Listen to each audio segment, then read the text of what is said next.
The St. John's Illuminated Bible is a handwritten, illuminated Catholic Bible adorned with colors, art, and calligraphy.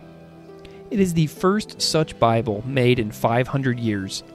The Bible is housed at St. John's University in Minnesota and is the subject of a few books by this episode's guest, Jonathan Homrighausen.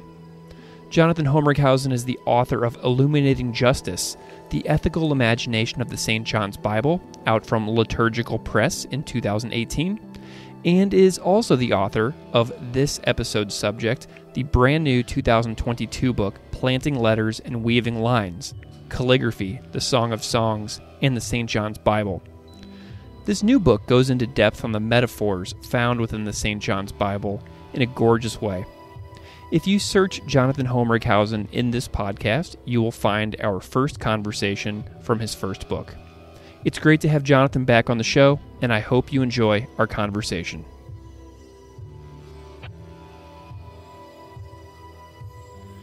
Jonathan Homrighausen, welcome to the show. Thank you so much for joining me today. Thank you for having me. I'm delighted to chat with you.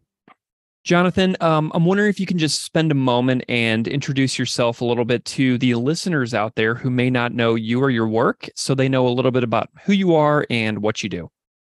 Oh, Greg, your question assumes that I know who I am and what I do. Mm-hmm. That's a tough assumption to make. Well, I would say I was born at a very young age. Sorry, I'm being a little ridiculous. I would describe myself as working at the intersection of sacred text, scribal craft, and calligraphic art, a niche that I fell into through my work on the St. John's Bible, the subject of our podcast today. If you want my institutional affiliations, I am currently a PhD candidate at Duke University in the graduate program in religion. My focus is Hebrew Bible, but my interests are broader, and I'm also teaching as an adjunct lecturer at the College of William and Mary, which has wonderful students. Wonderful. And you're the author of a couple of books, the first of which we already have talked about on this podcast. March 20th, 2019, you and I did a part 1 episode on the Classical Ideas podcast, which was also released on the New Books Network later in 2022. And we discussed your earlier book, Illuminating Justice, the ethical imagination of the St. John's Bible, which you just alluded to a moment ago. And so, just right off the bat, I'm wondering if we can just set the stage a little bit to talk about this new book that you've got. For those who don't know, what is the St. John's Bible? Give us a little potted introduction to this topic that you have grown to love so much. Okay. The St. John's Bible is an illuminated manuscript of the entire Catholic Bible that was completed in 2011. Now, when I say illuminated manuscript, illuminated, that is, it has gold, it has color, and manuscript just meaning it's written by hand. So this is the people who created it, which it was a collaboration between the monks of St. John's Abbey in Collegeville, Minnesota. These are the same monks that run St. John's University and Liturgical Press. So that's why it's called the St. John's Bible, not because it's owned by St. John himself, which would be quite a find on many levels.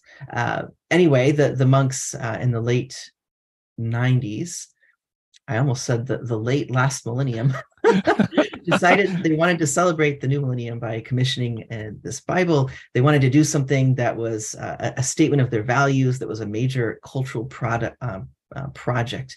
And so they reached out to Donald Jackson, who is one of the most famous calligraphers in the English language world, had a very successful career of several decades. By that point, doing calligraphy. He was the chief scribe to the Royal Crown of England, and he had wanted to do a Bible because, as Donald Jackson said, it's a calligrapher's Sistine Chapel. It's the ultimate challenge. It is the career-defining project. But of course, you don't just start that on your own in a backyard. You need a patron who will work with you. So the marriage of patron and artist, and not just one artist, because Donald had a whole team of scribes and artists, and it was a huge project with many people. Not only the artists, but all the people behind the scenes, the people who did the fundraising, et cetera. So they So they like to call it America's Book of Kells, which is maybe the best way to explain it, both Mm. because it's this monumental project of sacred text and art and historic technique, but also they're hoping that just like the Book of Kells, in a millennium, people will still be looking at it. Amazing. We talked about this on the earlier episode, but the second book that you've just put out, Planting Letters and Weaving Lines, Calligraphy, the Song of Songs, and the St. John's Bible, is completely beautiful and extraordinarily well made, as far as depicting the visual power of this illuminated Bible. But before we talk about this book, I'm just so curious about your personal interest in the St. John's Bible. Why do you love this topic so much? Why do you love this piece of work so much that has brought you back to make numerous books about it at this point? Well, I mean, where do you start? I guess I could start, at 7 years old. I was like obsessed with pens, and I had a little pen collection. Like I would collect ballpoint pens. I remember hitting 100 and getting very excited. I kept them in a Chex Mix box. So I mean, you could go back far. Um, I was a weird kid, like most academics.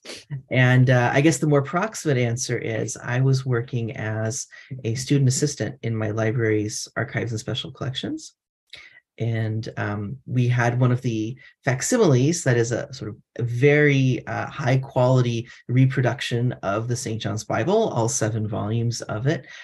And my boss said, "Can you learn a little bit about this to explain it to people?"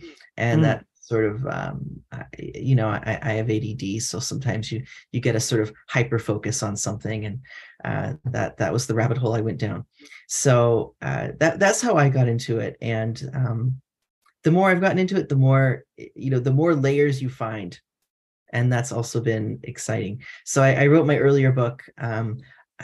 It was more about the images, and that was when people would come to look at the St. John's Bible. When I was serving as a docent, most of the people came in wanting to look at the images. And this book is perhaps more off the wall, maybe because it's more about the letters. And Mm. most people coming to look at the Bible were less interested in the calligraphy itself, or they would just say, "Oh, it's pretty." And I wanted to show there were more layers to it than just it's pretty letters. Wonderful. I'm wondering about your life too. You personally, between the first book and the second book, between 2018 and 2022, 2023, between these two creations that you've made for these books, what happened after the first book that led to the second book? Oh, well, I always say every time you write a book, you hit a point where you realize you're writing 150% of a book, and you have to sort of take that 50% and just chop it off and save it for the next thing. So even when I was writing the first book, I had a lot of interest in specifically the Song of Songs illuminations. So just a little bit of background, in the St. John's Bible, the whole Bible handwritten, and they picked certain texts that would receive visual treatment. I'm avoiding saying illustration, because illustration often makes it sound like the art is just sort of a mirror of what's going on in the text. But really, in the St. John's Bible, the arts is reflecting on the text. It's playing with, it's meditating on the text. It's its own creative endeavor. So when the St. John's Bible was being created, the monks and the artists decided, more the monks than the artists, but there was some conversation, decided what passages would receive special treatment. And you would think that it would be something like the Gospels. That would be the most illuminated in terms of just how much imagery is there per page. But it's not the Gospels. It's not even the book of Revelation, which is, they went pretty wild on, because it's a very visual book. It's visions, so it's not surprising. But no, it's the Song of Songs, this strange book that many people are not even so aware of now, in the Hebrew Bible or the Christian Old Testament. But in the monastic spirituality of the monks, the Song of Songs was sort of at the center. So I realize I'm getting ahead of myself. I I knew when I wrote Illuminating Justice that there was a lot going on in the Song of Songs illuminations, and I wanted to unpack them and play with them. And I did give a paper at the Society for Biblical Literature, doing so in, I believe, 2017. Mm. But of course, I had in the middle of all that 2 years of full-time coursework that pretty brutal, honestly. And then immediately followed by a move to a whole other state, because my husband got a job in Virginia. And so a lot happened. Oh, and we converted from Christianity to Judaism, which isn't really so relevant to the book, except in how in Judaism, the importance of the material of the book. You go to any synagogue and there's a Torah scroll, and it has to be written by hand, and it's sort of displayed and held up and unrolled and rolled up. Like there's a lot of symbolism in the material of the scroll, of that format of the Bible, or at least the first 5 books of the Bible. So that, in that way, it did help me understand better what was going on in the St. John's Bible. Oh, that's so interesting too, about they're both being handwritten. I really hadn't thought about how that might make you look at the St. John's Bible in maybe a slightly different way. Mm-hmm. I guess I would say you can go back to the Hebrew Bible, and this is a little bit in planting letters and weaving lines, but this is also sort of broader hunches have come to develop. You go back in the Hebrew Bible, and there are a lot of places where the materiality of text is significant, right? Ezekiel is given this scroll and he has to eat it. Or there's a whole thing in Jeremiah 36 about a scroll that is sort of chopped up and burned. And so that kind of strand of text, those stories, I think they both play out in different ways in Judaism and Christianity. In Christianity, you have the whole idea of the Word made flesh. Like the Jesus is the Word, and so it's not a far leap to say Jesus is a book. Mm. Yeah.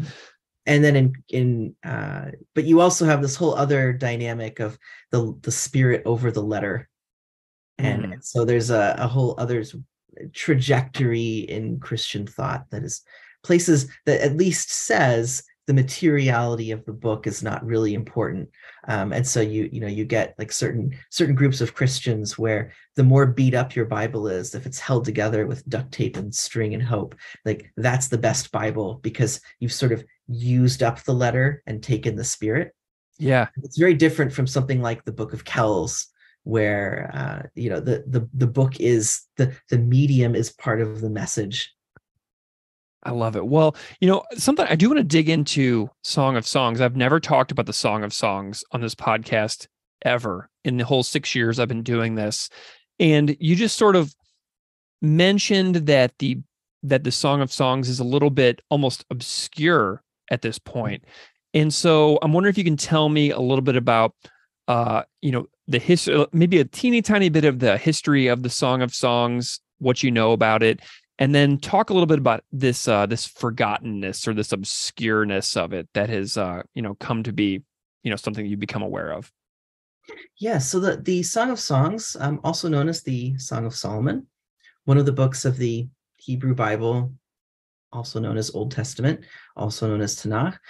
It's essentially 8 chapters of love poetry.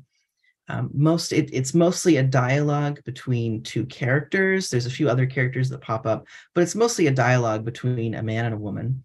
And they're having these conversations about their love for one another. It's very deeply metaphorical, and it's not that hard to get that there's a lot of sexual euphemism going on. Very sexy. It's quite sexy. Yeah, it's very sexy. I was amazed. So I think there's a couple things going on. One is, as I tell my undergrads, we have this modern idea that religion is about certain things, and everything else is secular. So if you're surprised that there's love poetry in the Bible, that's because maybe you've been raised on a certain idea that like religion is about God, not about sex. I don't think that's I don't think that's a very helpful way to think about the Bible in general, especially the Hebrew Bible. But also the imagery of lover and beloved, of man and woman, of husband and wife. It also is, whether or not this probably does come from some kind of actual love poetry in ancient Israel. But the reason that it gets into the Bible is probably pretty early on, maybe even in the century or two leading up to the first century. It's being read as through the lens of, say, the prophetic marriage metaphor in Hosea and Ezekiel, the idea that God is Israel's husband and that Israel is God's wife. So very early on, I'm trying to avoid the word allegory because there's a whole minefield there, but it's being read through the lens of not just love between humans, not just erotic love, but love between humanity and the divine. And that plays out in most of Jewish and Christian history of the song, whether it's for Jews reading it as God and Israel, or if you're Christian, reading it as Jesus and the church, or Jesus and the individual soul. There's different permutations of it, but that's a lot of what's going on in the Song of Songs and its history in both Judaism and Christianity. When you get to the most persuasive argument that I have heard from David Carr is that when the especially in the Protestant Reformation, the rise of the literal sense of Scripture, when all of the allegory and the powerful idea of the romance between God and humanity, when that was taken out, then you see a lot less interest in the Song of Songs in Christian churches. So if you look in the Revised Common Lectionary, it doesn't appear a whole lot. But if you go to the Middle Ages in the Latin Church, the Song of Songs is one of the most commented on books of Scripture, and especially for monastic spirituality, it's very powerful. So you think of people like John of the Cross or Bernard of Clairvaux. They wrote beautiful works of devotion inspired by the Song of Songs and using its language, its imagery. Gotcha. I never even thought about the Song of Songs until I read the Toni Morrison novel, Song of Solomon, when I was like 25 years old. So this was not something that I was ever even really aware of for many years. Cool. Yeah. I read that novel, and yes, she knew what she was alluding to. I love it. Well, this book that you've written, Planting Letters and Weaving Lines, is based around metaphors. And I want to get into this a little bit. So you have the page as a garden, reading and writing as holy pilgrimage, text as woven textiles, and touching the page as touching the hand of the calligraphy scribe. The essentialness of metaphor in this book is so interesting to me. And the book is based around like analyzing the connections between the illuminations in the Bible, the word, and metaphors. And I'm wondering if you can give me sort of an overview of how the lyrical poetic approach of the Song of Songs assists in the illuminations found within, that section of the St. John's Bible that you're talking about. This is going to be fun to talk about the art without images. And if you need me to look at a certain page, I totally can too. If you want to talk about certain pages in the book, we can, because I have my copy right here.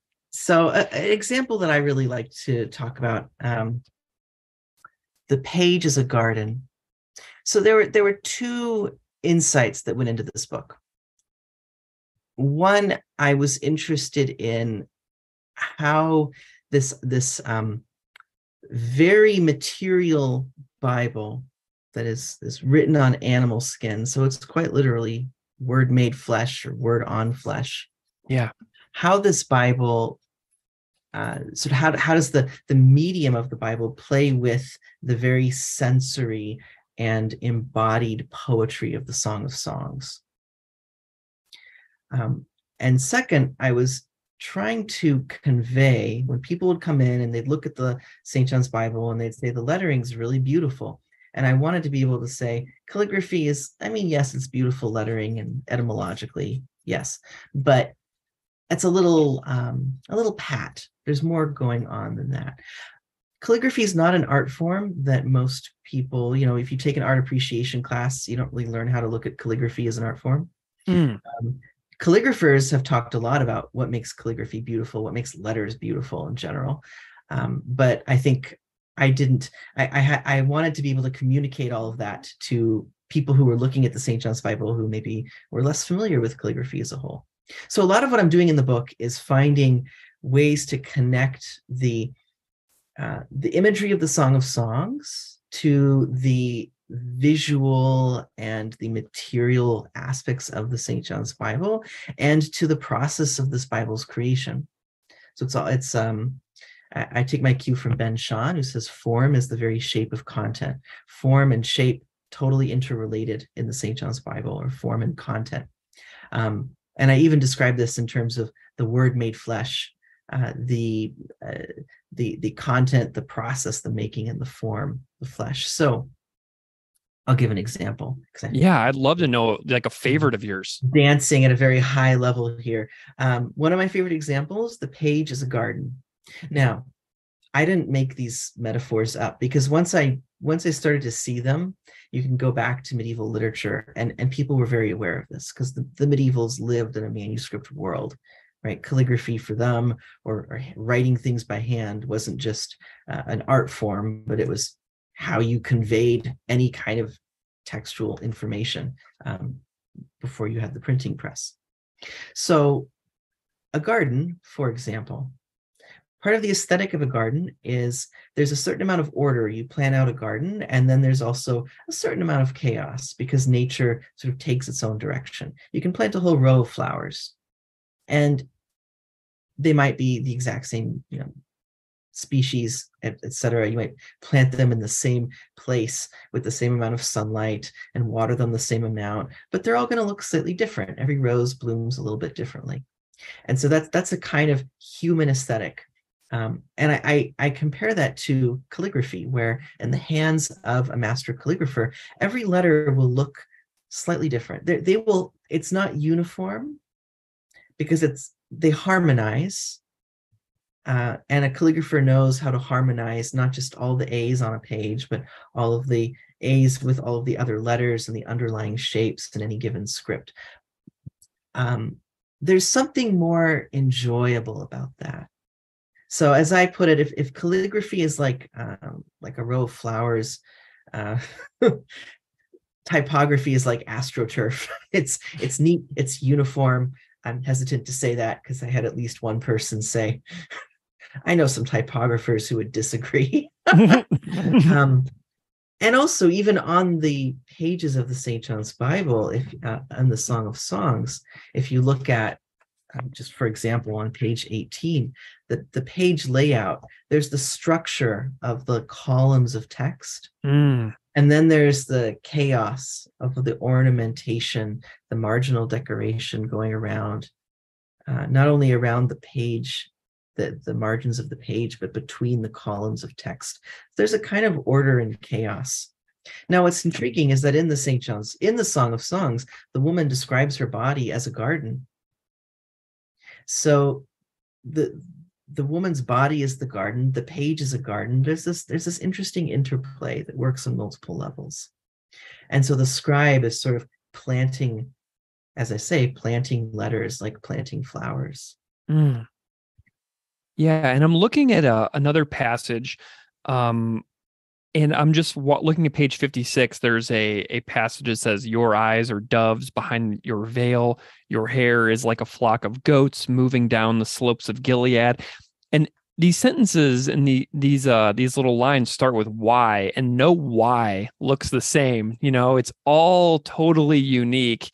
And instead of like pressing something on a word processor on a computer where every single thing will be completely identical, you have the complete uniqueness within every single, pen stroke on these pages. I mean, it's really fantastic when you dive into the extremely small nuances of just the written letters. Mm-hmm.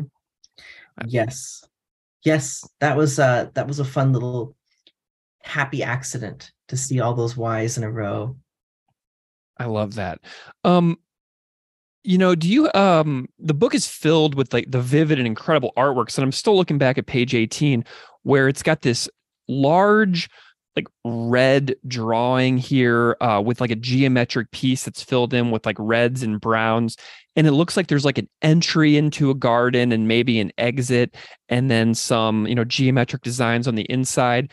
Is because the artwork in this piece is not just an illustration, like you said earlier. There's a lot of abstraction that goes into it where every single reader can get a different kind of observation out of it. And it's not going to be the same thing for every reader. Is that kind of part of the process that you're describing to make it more unique for people to view the artwork as not just like completely illustrating it verbatim? You kind of have to make decisions on your own to analyze what the pictures mean for yourself as a viewer.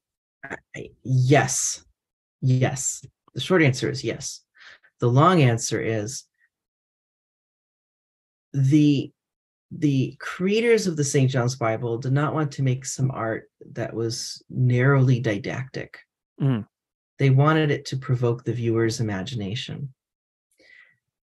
So think of if reading the Bible itself is a good conversation starter, because there's a lot of places in the Bible where there's many ways to look at something, or where there's a lot of ambiguity, either because the text is sort of poetic and playful, or just the ambiguity of the fact that this is ancient literature and we don't always understand the cultural context that the earliest readers and writers and hearers would have known. So to go back to the page you're talking about, Donald Jackson was very aware of Christian symbolism, the iconography of Christian art, what things mean. So here, this, I call it the double calyxed pomegranate, is that's one way to look at it. Pomegranates all over the Song of Songs, this very, let's not get too explicit, but if you think about it enough, a pretty sexual fruit. Okay, like fruit, eating fruit, sex. When Harry Styles sings about watermelon sugar, like he was not the first one. Okay, maybe reading the Song of Songs, no watermelons in the Song of Songs, but so that's part of it. But also in both Judaism and Christianity, the pomegranate then becomes sort of allegorical fruit. So there's a whole idea of the pomegranate as there's all these little seeds that live together in harmony within the pomegranate, and so it represents the church, or it represents in Judaism. There was an idea. There's 613 seeds in a pomegranate, just like there's 613 mitzvot, like commandments that God gave at Sinai. You could also look at this as the top. If you look at like a chalice from above, like the chalice in the Catholic Mass. And so there's a whole other layer there about wine, both a symbol of sort of love, eroticism, but then also in the Mass, the blood of Christ. So we have this human divine and the human love are sort of playing with each other in interesting ways. I also look at this garden, as I call it, the garden, sort of the circular garden, like almost like a fountain in the middle. I also look at it through the lens of all the geometric designs in it that sort of entrance the eye. And I'm drawing here from studies of insular manuscripts, things like the Lindisfarne Gospels, where there's all this intricate geometry that sort of draws you in and makes you gaze at it more closely. And in the vocabulary, in the visual language of the St. John's Bible, this square image is also the temple, as seen in, for example, in Ezra, or is it Nehemiah? Nehemiah, as seen in the illuminations around the building of the temple. So you get a lot of mileage out of this one thing. It's a wine chalice, or it's a pomegranate, or it's a temple, and it's a garden, and it's geometry, and all of this. Don't know how much of it Donald Jackson intended, but when he talks about the imagery in the St. John's Bible, he often says What do you think? Hmm. It's a conversation, and the artist makes something, it goes out in the world. And um, part of, for many artists, the joy is seeing people make meaning out of it, see things in it, make connections that you didn't even think of yourself when you made the work. Yeah. I love that he invites us to make up our own minds too. It's just such a more, powerful reading experience for people who look at it. And the book is so much more effective because of the inclusion of so much color and artwork, and the way that the you and the publisher have worked together to create, a really uh vivid piece of work here. It really makes it. And I'm wondering if you can talk to me a little bit about the selection and inclusion of artworks and how you came about deciding on the pieces to be included in the text, because there's so much color in this book and it just grabs your attention the second you flip through the pages. Tell me a little bit about like putting this together as the author. I don't get a lot of credit for this because I wrote a book, and I I just put in a lot of images. And the publisher, Liturgical Press, is attached to St. John's Abbey, St. John's University. So this is a project very close to their heart. So I Mm. think they were willing to, for a publisher, anything with a lot of images, anything with high quality glossy paper, they are by necessity more selective about taking on such projects. And not to mention the work of all the people who do the layout and the graphic design. And, they did a really good job with this book. I don't get any credit for that. I'm not the Adobe InDesign person who does the layout. But I'm very pleased with how the book looks. And I think that just has a lot to do with the fact that this project was very close to the publisher's heart too. I love it. The book, I think you mentioned in the book that there's a lot of connections between the way the book is made with the animal parchment and the way that the actual thing is put together, that has kind of a direct link with ways that books may have been made like in more medieval times. And what do you find interesting about how the St. John's Bible links us to the methods of people who are making books from so far distant now in human history? Oh, that's a good question. So